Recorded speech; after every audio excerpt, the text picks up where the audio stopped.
இடத்துல நான் வந்து ஒரு ஆட் மேன் அவுட்டா இருக்கிற மாதிரி எனக்கு இருக்கு.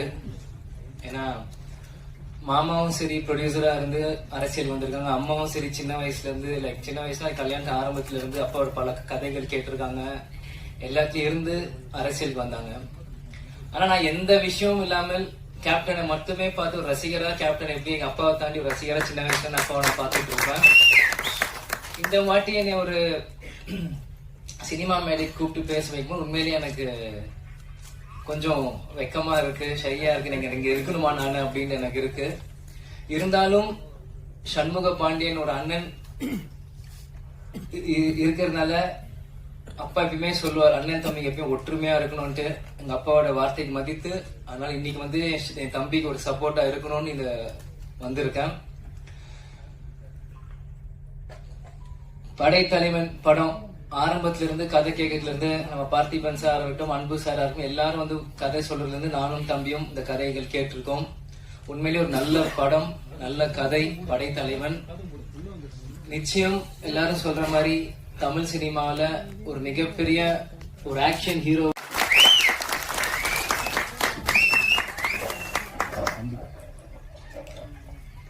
அனைவருக்கும் என்னுடைய மாலை வணக்கம்.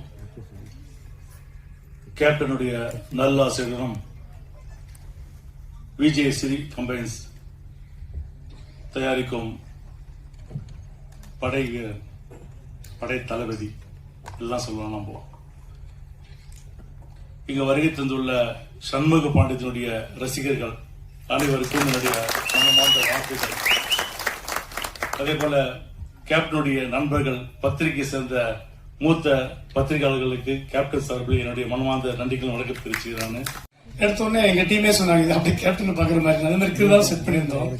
சோ அவருடைய இடம் பிஎன்சில இன்னும் வெற்றிடமாவே இருக்கு. அந்த இடத்தை நிரப்புறதுதான் நம்ம தம்பி வராப்புல. எல்லாரும் ரெண்டு இடத்தை நோக்கி போவாங்க. ஆனா கேப்டன் இடத்தை யாரும் நினைச்சு கூட பார்க்க மாட்டாங்க, நினைக்க முடியாது. அவருடைய லெக் ஷாட்டா இருக்கட்டும், அவருடைய ஆக்ஷன் சீக்கிரம் யாரும் பண்ண முடியாது, யாரும் ட்ரை பண்ண மாட்டாங்க. ஆனா சண்முகம் ட்ரை பண்றாரு, அவருக்கு அந்த கன்ஃபார்மா கிடைக்கும். டிஎன்சில இந்த படம் பண்ணிட்டு இருக்கனால எனக்கு அனுபவத்துல சொல்றேன். நாம எடுத்துட்டு இருக்க படத்துல வந்து ஒரு காமெடி ஆக்ஷன், அதான் ரெண்டுமே சரிசமா பண்றாப்ல. ஒரு ஷாட்ல அந்த ரோப்பே வைக்கல, தூக்கி அடி போட்டாப்ல. ஏன்னா அவ்வளவு ஹைட்டு. நான் டைலாக் சுத்தரித்து தான் சொல்லித்தருவேன் நானு. இந்த படத்தை படைத்தலைவன்ல 3 பிரமாண்டமா சொல்லலாம். ஒன்னு யானை, இன்னொன்னு இளையராஜா சார், அண்ட் வந்து சண்முக பாண்டியன். உங்களுக்கு சொன்னா நீங்க மனசு வச்சாதான் படம் ஓடும். இவங்கெல்லாம் பேசிட்டு போயிடுவாங்க, நீங்க தான் போய் அந்த எந்திரத்தை முடிக்கணும்.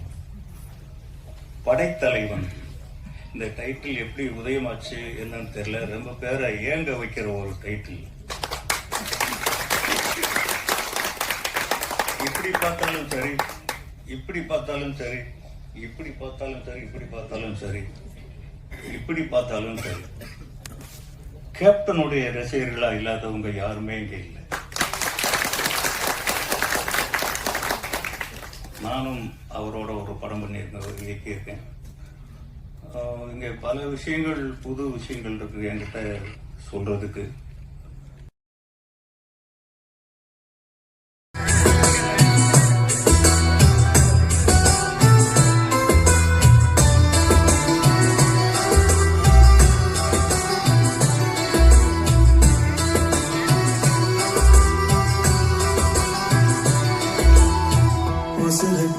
உசுருக்கும் வேதங்கள் கிடையாது, தெரிஞ்சாலே நமக்குள்ளே வேற்றுமை இருக்காது. உடல் இருக்கு, உயிர் இருக்கு, பொதுவாக மூச்சிருக்கு. காத்தோடு வெயிலும் மழையும் கண்டு வெவ்வேறா, யாருக்கும் தனியா பிரிச்சு காலம் வளர்க்காது.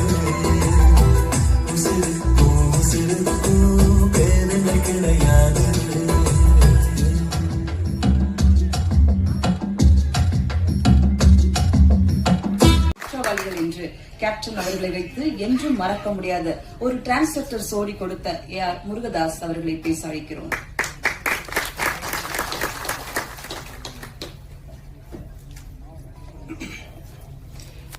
மேடையில் இருக்கும் அந்நியார் அவர்களுக்கு வணக்கம். சுதீஷ் சார் வணக்கம். இந்த படத்தின் கதாநாயகன், எதிர்காலத்தின் நம்பிக்கை நட்சத்திரம் சண்முகபாண்டி அவர்களுக்கு வணக்கம். சசி சார் வணக்கம் சார். கஸ்தூரிராஜ் சார் வணக்கம். அப்புறம் கழகத்தை தன் தோளில் சுமந்து கொண்டு வந்திருக்கும் பிரபாகரன் அவர்களுக்கு வணக்கம். கேப்டனின் அன்பு தம்பிகள், சகோதரிகள், தமிழகம் என்றும் இருக்கும் அனைவருக்கும் எனது வணக்கத்தை தெரிவித்துக் கொள்கிறேன். கேப்டன் ரொம்ப நாள்ல மட்டும் எனக்கு அறிமுகம் நினைச்சிட்டு இருப்பீங்க, கிடையாது. ரொம்ப நாளுக்கு முன்னாடி எனக்கு அவர் பரிச்சயம்.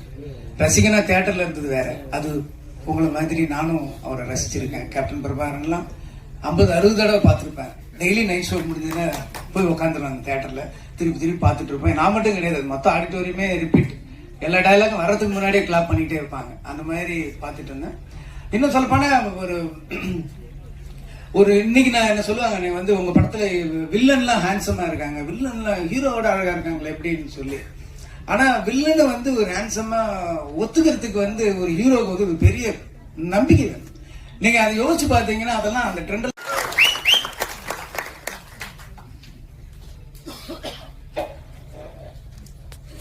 எல்லாருக்கும் வணக்கம்.